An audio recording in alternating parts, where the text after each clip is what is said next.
What's up, guys? I've been kind of hinting at this for a little while, and I think it's about time we get started on it.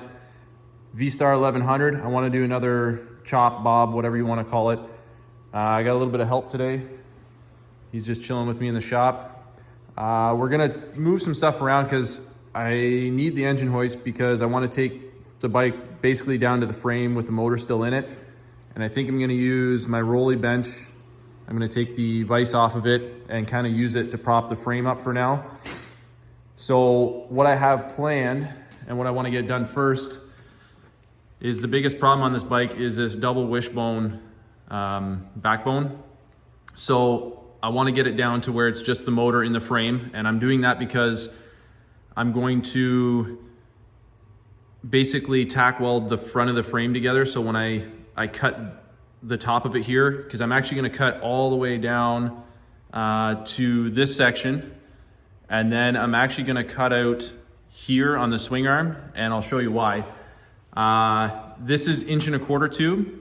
I think what I've planned out in my head here is I have three different, this is inch, 1.25 inch, 1.5 inch, or maybe 1 5/8. I'd have to double check. All 120 wall, DOM. So the idea here will be to get rid of everything, leave the motor in here. I'm going to use whatever this is, I think this is 1.5 inch because I think it fits over this. Yeah, it's 1.5 inch. So I use 1.5 inch, 120 wall for my backbone. And I'm gonna make this is just a scrap piece, but I'm gonna make this in one piece. It's gonna go from the steering neck, it's gonna come down, wrap around the motor. I'm gonna cut this out and replace it with the one piece of DOM, and it's gonna go down. I will have a new brace that I'm gonna put between the frames with 1.25 inch because the stock frame is 1.25 inch, and then weld it to that. Then what I'm gonna do is I'm gonna chop just above here because I'm undecided whether I'm gonna reuse this. I'm gonna build 1.25 inch piece, it comes off the side and then straight down and links up with the original section of the swing arm.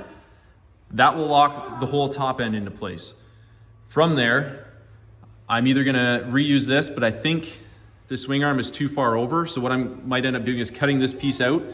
I'm gonna fit 1.5 inch to come up here and probably catch right in here on both sides. So it'll have a small straight and then with the bend up there, and then it'll actually slide over the original frame and I'll be able to weld it.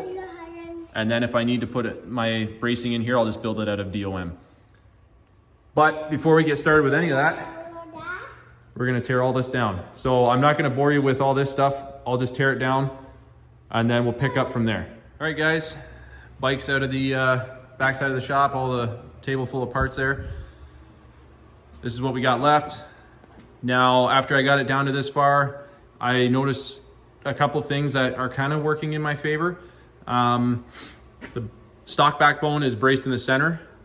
And what I think I can do without having to actually have a jig for the frame is keep this supported section in place.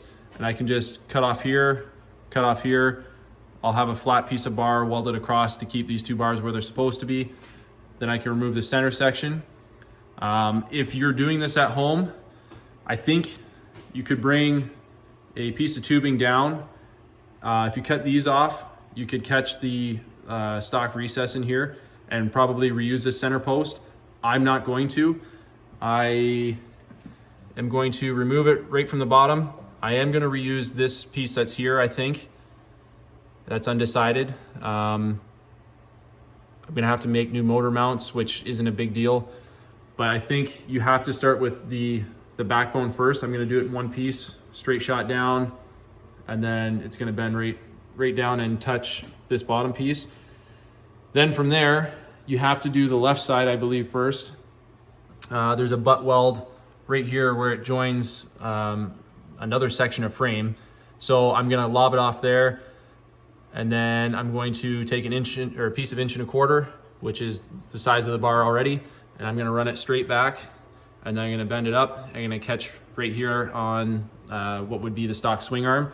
That way I can get rid of all this. That takes care of the left side. That takes care of the backbone. The right side has a weird kick out right here. So again, there's a point where it butt welds to a section of frame that you can actually remove to pop the motor out. I'm gonna cut it there. I'm gonna get rid of this little kick out here, and I'm gonna bring it straight back. And I'm also gonna catch what would be part of the stock swing arm. That way I can reuse these plates. So I already have my bolt holes for my drive shaft. There'll be support on this side. The brake caliper sits here, and then I'm gonna make an inner support, and the caliper just sits on the outside, so there'll be lots of room.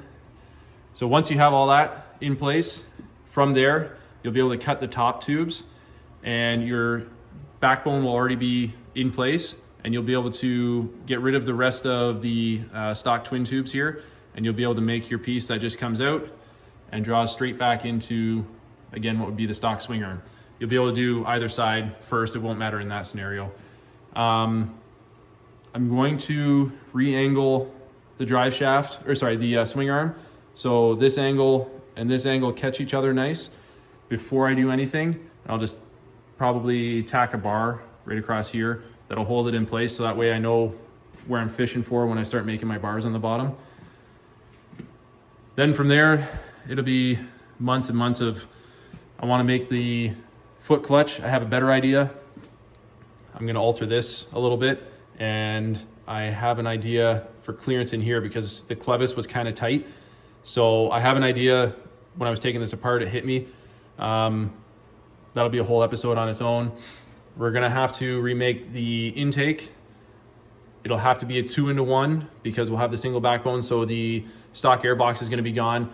I am now proficient in welding stainless, so I feel comfortable making my own flanges, and I might draw it out. I mean, everybody takes it out the right side, but I have a feeling because of the way the exhaust is going to be and all the heat, I almost want to pull it out this side, but we'll see. I'm not 100% sure on that yet. Same thing with the exhaust. I'm going to make my own stainless exhaust. I'm going to send the parts that are off, like the rims and the forks, off to get powder coated. I might trim the forks first. I'm going to drop them 1 inch, and I'm going to shave the front fender mounts off them. But again, that'll all be on different episodes. This is going to be a few month project, so hit that subscribe button, join along, and we'll see you on the next episode.